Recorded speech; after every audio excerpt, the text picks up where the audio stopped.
Goedenavond, dit is Mister Media in de Rij. De Rij die een beetje anders is dan de Rij dat u normaliter kent. Vandaar is de opening van het Donner-memoriaal, de grootste schaaktoernooi van Amsterdam. Wij zijn vanavond voor u bij de persconferentie geweest. Veel plezier!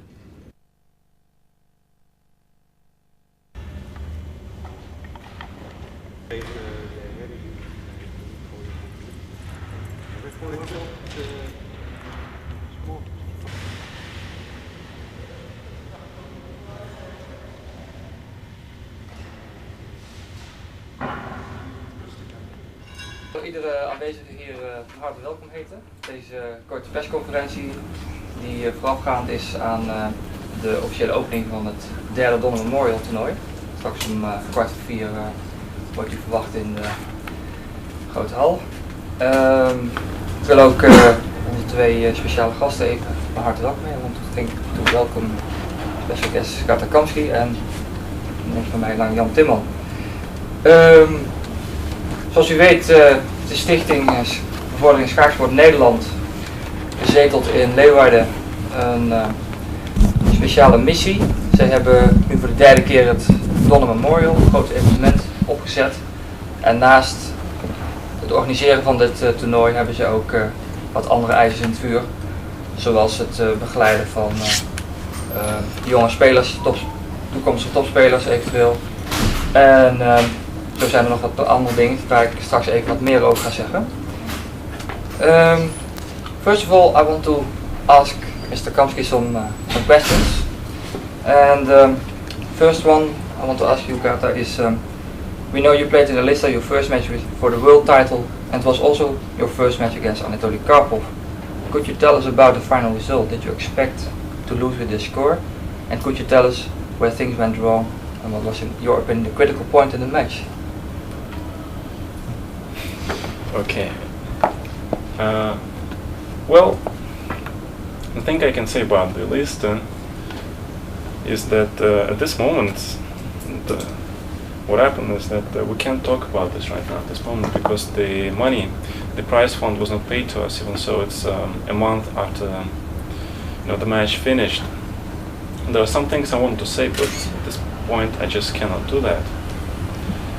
Well, I want just to make clear two things. Ilyushinov, the guy definitely didn't tell us the whole truth because he promised the first thing to correct my rating list. And when there was a press conference, he showed a list where I was supposed to share the first place with Kasparov and Karpov, where they calculated all my PCA tournaments, which were not corrected, of course.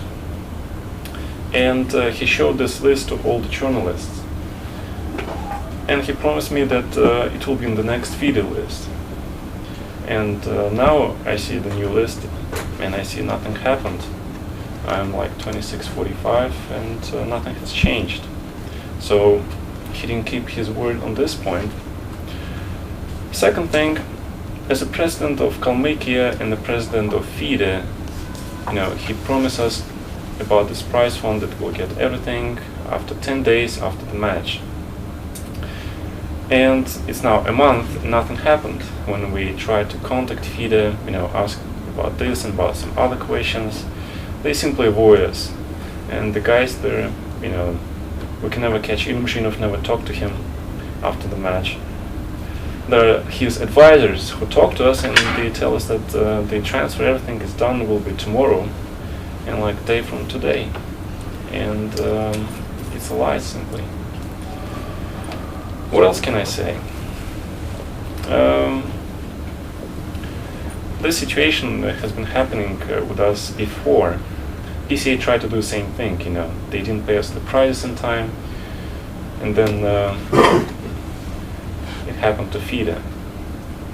We just think that the FIDE at this moment, especially Ilyushinov, maybe does everything in his power to protect both Kasparov and Karpov. And that's the sole reason why he's there. He was appointed there by Mr. Karpov. Well, there are many other things I want to say, but at this moment I just cannot talk about this. And my last question for this moment is, what are your expectations for this tournament? well, it's appropriate to say that everybody will be fighting here, and we'll see. We'll see. The co-winner of the last Donner Memorial, of which tournament you must have good memories. Many people remember that before last tournament you had a very bad period, and this happened again more or less in the last year. But then in June you did well in the Dutch Championship. Is this a sign that you find a way back? And what are your expectations for this tournament? Zou ik het Nederlands antwoorden? Is misschien beter, ja. Moeilijk te zeggen hoe het toernooi zou spelen. Dat is altijd een heel hachelijke kwestie.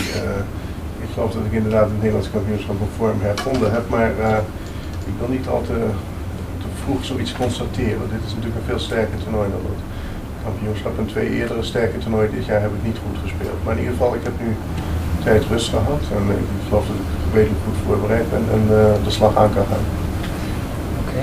Well, it's very nice. People are nice, you know, lots of bicycles, very quiet.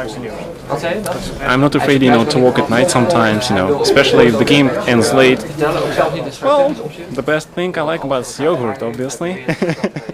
Okay. I'm very fond of it, and it's a very lot of potential here, chess potential. You know, you have very strong young players. For example, Luc. You know, he helped me a lot in the list to get to know each other a little bit better. You know, and Kai has real potential to become very strong, number in the top 10. And you have also upcoming youngsters. You know, it's very good. Chess tournaments here are organized yearly, and very strong categories. I think it's very popular. Okay, thank you very much. It's very nice for people to hear you this way. All right. Thank you, bye. Die persconferentie kunnen zien. Iedereen was een beetje rustig. Ik ook. Maar ik zou u graag wat willen vragen voor onze kijkers over deze memoriaal te vertellen. Ja, over het toernooi? Ja, over het toernooi zelf. Waarom het Donner Memoriaal?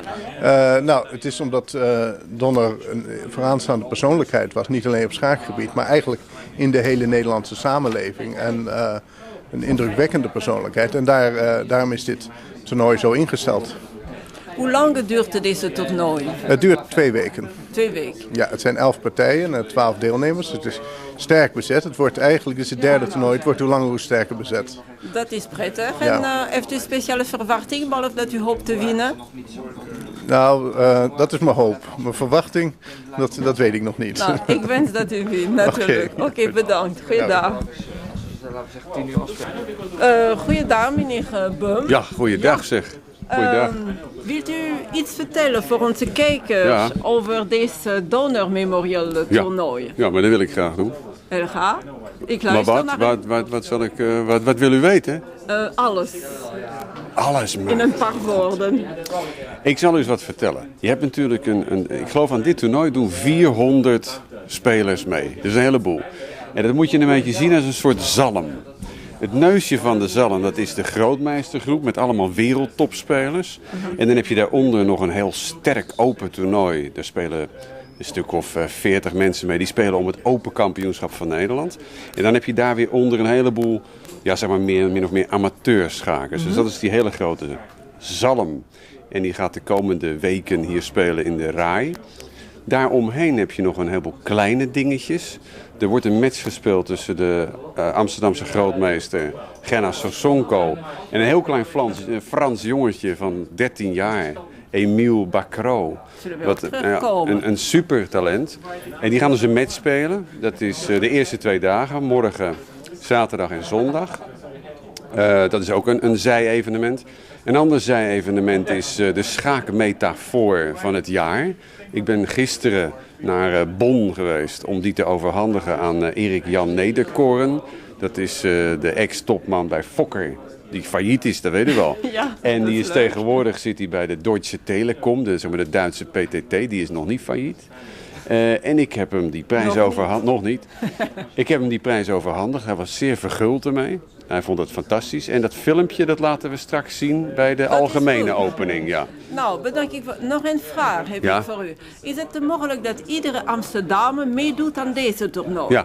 Ja, tuurlijk. En wat moeten ze daarvoor doen? Inschrijven. Gewoon inschrijven. En dat kost geloof ik 5 gulden. Maar het kan ook 7,50 gulden zijn, dat weet ik niet. Dat is nog te doen. Dat is zeker te doen. En dan kunnen ze de grootmeesters in werk zien. En ze kunnen zelf spelen. En ze kunnen met elkaar praten. En het is één grote schaakfamilie. Grote feest. geweest. Erg gezellig altijd op schaaktoernooien. Bedankt meneer Boom. Alsjeblieft. Goeiedag Rob. Kunt u in een paar woorden iets over dit toernooi vertellen voor onze kijker? Nou, het is fantastisch dat Amsterdam weer een toernooi terug heeft. Het is het enige grote toernooi voor de massa hier in Amsterdam. En het is daarom uniek. Ik bedoel, Amsterdam moet een toernooi hebben. En het is prettig dat het een beetje... Prettig. Kijk, ik heb Donner heel goed gekend en ik ben trots op dat het Donner Memorial is. Ja, dat is voor Hein Donner. Hein Donner, ja. Kijk, vroeger hadden we dus het IBM-toernooi hier altijd. En daarna, IBM heeft het 20 jaar gedaan ongeveer. Vanaf begin 60 jaren tot begin 80 jaren. En toen kwam het ORA-toernooi en dat hield er na een jaar of 10 ook mee op. En toen had Amsterdam plotseling helemaal niets meer. Ja, dat kon niet. Dat was vreselijk natuurlijk. En daarom zijn we ontzettend blij dat het Donner Memorial terug is. Het is voor 3 jaar beloofd. Dit jaar is het laatste jaar. Maar ik heb al gehoord van verschillende kanten dat er ook wel een 4e Donner Memorial komt. Oké, dus volgend jaar 4 hopen wij. Wat mij betreft wel, voor heel Amsterdam natuurlijk. En het moet nu nog beginnen uiteindelijk. Uiteindelijk moet het nog beginnen, maar we weten al van tevoren dat het een zeer geslaagd toernooi gaat worden, want het is een ontzettend gezellig toernooi ook. Goed bezet, hè? Je moet maar eens in die VIP-room komen kijken tijdens het toernooi, hoe gezellig dat is. Oké, nou, tot later. Okay. Bedankt Rob. Wat denkt u van deze toernooi? Van dit toernooi. Die nog moet beginnen. Dit moet nog beginnen. Ja. Nou, op papier is het natuurlijk een uiterst sterk bezet toernooi. Ja. Ik denk vooral dat de 3 boven de rest uitspringen. Welke 3? Dat is in de eerste plaats denk ik Kamsky en dan heb je Sala. En de derde dat is Ivanchuk. Dat zijn allemaal jongere spelers zou je kunnen zeggen. De jongere generatie of zijn dat oude rood in het vak? Nee, dat zijn nog echte jongeren. Hè? Ofschoon de nieuwe generatie komt er nu alweer aan, dus het gaat zo snel. Maar ik denk toch dat Ivanchuk, die toch heel jong is, want die heeft in Groningen is Europees jeugdkampioen geworden in 87, dus die is 9 jaar geleden. Die is nu 26 jaar. Dat mag je toch nog wel jong rekenen, maar in de schaakwereld gaat het heel snel. Ja, het gaat snel. Nou, Kamsky is nog een stuk jonger. Ja, en dan Sala, die is toch alweer een aantal jaren ouder. Is ook een bekende, heeft ook ooit in Groningen het Europees jeugdkampioenschap gewonnen. Dus ik zou zeggen, voor het Donner Memorial staat het er gekleurd op vandaag. En wat zijn uw echte favoriet? Mijn favoriet is Kamsky. Kamsky. Dat is mijn favoriet. Nou, wij zullen Want zien. hij heeft in Groningen heeft hij gespeeld in december samen met Karpov. En hij was toch uitstekend op dreef. Hij was gedeeld de tweede plaats met Sokolov. En we hebben toch gezien hoe hij speelde in Elista. En vooral de laatste 6 partijen waren zo grandioos dat ik denk dat hij terecht claimt dat hij hoger op de ELO-lijst moet staan. Oké, vriendelijk dank. Graag gedaan. En tot ziens. Tot ziens. Goeiedag.